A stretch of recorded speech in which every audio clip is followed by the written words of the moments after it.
नमस्कार साथियों, मेरे साथ आप देख रहे हैं हमारे बहुवार्षिक अरहर का ये प्लॉट। और इस समय ये अरहर की मैं प्रूनिंग कर रहा हूँ और इसके बारे में इस वीडियो में हम पूरी जानकारी देंगे कि आपको किस तरीके से इसकी प्रूनिंग करनी है। 10 बाई 5 फीट पे ये हमने तुअर लगाई थी, यानी ये उस तुअर से इस तुअर की जो दूरी है लाइन से लाइन की, ये है 10 फीट और एक पौधे से एक पौधे की दूरी है 5 फीट और उसके बीच में हमने एक एक गेंदा हमने यहाँ लगाया हुआ है। गेंदे में फूल आने भी चालू हो चुके हैं। 10 बाई 5 फीट पे लगाने का जो मकसद हमारा था वो सिर्फ ये था कि हम दो कतार के बीच में आने वाले समय में कोई भी अंतर्वर्तीय फसल ले सकें। इस सीज़न में हम रबी सीज़न में हम इसमें मसूर की खेती करने वाले हैं, तो इसलिए हमने पर्याप्त जगह छोड़ी है ताकि ट्रैक्टर यहाँ से निकल सके। अदरवाइज आप चाहें तो 6 बाई 6 फीट पे भी अरहर की बुआई कर सकते हैं। आपने अगर मेरे पुराने वीडियो देखे होंगे तो आपको याद होगा कि हमने अरहर की नर्सरी तैयार की थी, डायरेक्ट बीज नहीं लगाया था। पॉली बैग्स में हमने इसकी नर्सरी तैयार की और उसके बाद मई के आखिरी में हमने नर्सरी तैयार की और जुलाई के आसपास हमने इसको मेन फील्ड में ट्रांसप्लांट किया। और आप देख सकते हैं बहुत शानदार इसकी ग्रोथ है। पूरे एरिया में अगर आप मेरे पीछे भी देखें, काफ़ी हेल्दी है।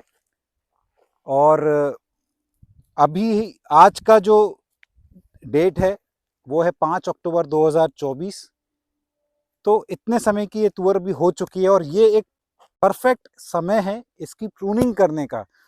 कई साथियों ने पूछा था कि इसकी प्रूनिंग कैसे करनी चाहिए। इसका एक सिंपल सा तरीका आज मैं आपको बताने वाला हूँ।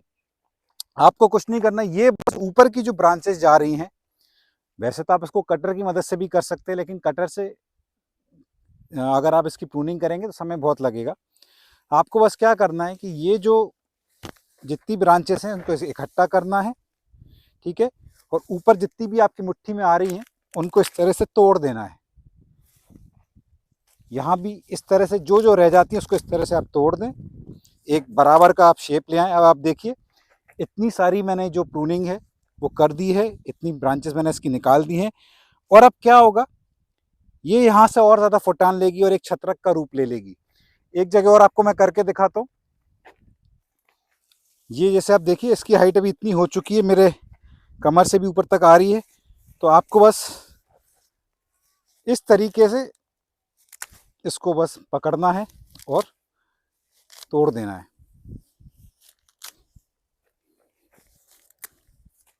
साथियों, हमने इस खेत पर एक दाना भी घन जीवामृत का नहीं डाला है और ना ही हमने जीवामृत का स्प्रे हमने इसमें किया है। एक बार सिर्फ हमने इसमें नीम ऑयल का स्प्रे किया था, क्योंकि बहुत ज़्यादा बारिश के कारण, बदली छाने के कारण इल्लियों का अटैक ऐसा लगता था कि हो सकता था। तो हमने सिर्फ एक प्रिकॉशनरी हमने एक स्प्रे हमने इसका किया है नीम ऑयल का। अदरवाइज जुलाई अगस्त सितंबर 3 महीने निकल चुके हैं, ये चौथा महीना चल रहा है, हमने इसमें एक भी दाना खाद का नहीं दिया और आप देख सकते हैं ग्रोथ कितनी शानदार है। ये जो गेंदा हमने यहाँ लगाया है आप देख रहे हैं, हर दो प्लांट के बीच हमने ये गेंदा लगाया है। आप यहाँ भी देख सकते हैं। गेंदा एक ऑलराउंड क्रॉप है। हमने इसको इस तरह से प्लान किया, हमने जुलाई के पहले हफ्ते में इसकी नर्सरी तैयार की और एक महीने के बाद हमने इसको ट्रांसप्लांट कर दिया। अब इसकी स्थिति ऐसी है कि दिवाली तक इसकी ग्रोथ और अच्छी हो जाएगी और दिवाली से पहले हमको इससे प्रोडक्शन मिलना चालू हो जाएगा। तो एक तो ये एक ट्रैप क्रॉप की तरह काम कर रही है, अंतर्वर्ती फसल है, बेनिफिशियल जो मित्र कीट है उनको अट्रैक्ट कर रही है, साथ के साथ थोड़ा बहुत पैसा भी हमको देके जाएगी। क्योंकि ये हमारी मेन क्रॉप नहीं है, दूर दूर हमने लगाया तो उतना ज़्यादा प्रोडक्शन हमको नहीं मिलने वाला है, क्योंकि ये हमारी मुख्य फसल नहीं है। लेकिन फिर भी थोड़ा बहुत पैसा ये हमको 100% हमको इससे मिलने वाला है। और एक बहुत ज़रूरी बात इसमें यह है कि हमने क्यों लगाया है, क्योंकि अरहर में इल्ली का अटैक बहुत ज़्यादा होता है, खासकर जब फलियाँ लगती हैं, फूल लगते हैं। और जब इसमें फलियाँ लगेंगी, फूल लगने का समय होगा, ये जो गेंदा है अपने चरम पर होगा, अपना मैक्सिमम ग्रोथ पर होगा और उसमें जो भरपूर मात्रा में फूल लगेंगे, तो वो जो इल्ली इस पे जो अटैक करेगी वो इस पे ना अटैक करते हुए वो गेंदे पे अटैक करेगी। ये मेरा निजी अनुभव है, मैं पहले भी टमाटर की खेती कर चुका हूँ उसमें हमने गेंदा लगाया था और जब गेंदे में फूल आया तो टमाटर में जो तना छेदक इल्ली थी वो लगना बंद हो गई और वो जो हम गेंदा हार्वेस्ट करते थे उसमें हमको ये इल्लियाँ मिलती थी। तो आप अगर प्राकृतिक खेती कर रहे हैं, गेंदे को अपने खेत में आप ज़रूर लगाएँ। इसके बहुत ज़्यादा बेनिफिट हैं और ख़ासकर अगर आप इसको अमरूद के खेत में लगाते हैं तो नीमातोड़ की का एक उसको रोकने का एक बहुत बड़ा सहायक के तौर पर ये काम करता है। तो साथियों, इस तरीके से आपको अरहर की प्रूनिंग करनी है। अभी हमने आज पहली बार इसकी प्रूनिंग करनी शुरू की है और अगले कुछ दिनों में हम इसकी पूरी प्रूनिंग कंप्लीट कर देंगे और लगेगा कि अगर इसकी ग्रोथ फूल आने से पहले हम सोचेंगे कि एक बार और इसकी प्रूनिंग कर सकते हैं।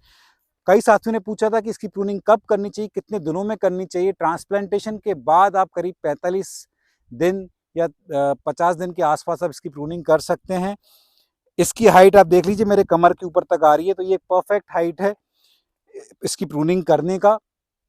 प्रूनिंग करना का फ़ायदा ये है कि ये एक बहुत ज़्यादा फुटान लेगी और इसकी ब्रांचेस ज़्यादा निकलेंगी और इसमें फूल भी बहुत ज़्यादा मात्रा में निकलेंगे। तो इससे संबंधित अगर आपके कोई भी प्रश्न है तो कमेंट बॉक्स में ज़रूर पूछिएगा। वीडियो पसंद आए तो लाइक ज़रूर करें, शेयर करें, कमेंट करें। चैनल पर अगर पहली बार आएँ तो सब्सक्राइब ज़रूर करें और इसी तरीके से आपका प्यार और आशीर्वाद बनाए रखें। Thank you so much.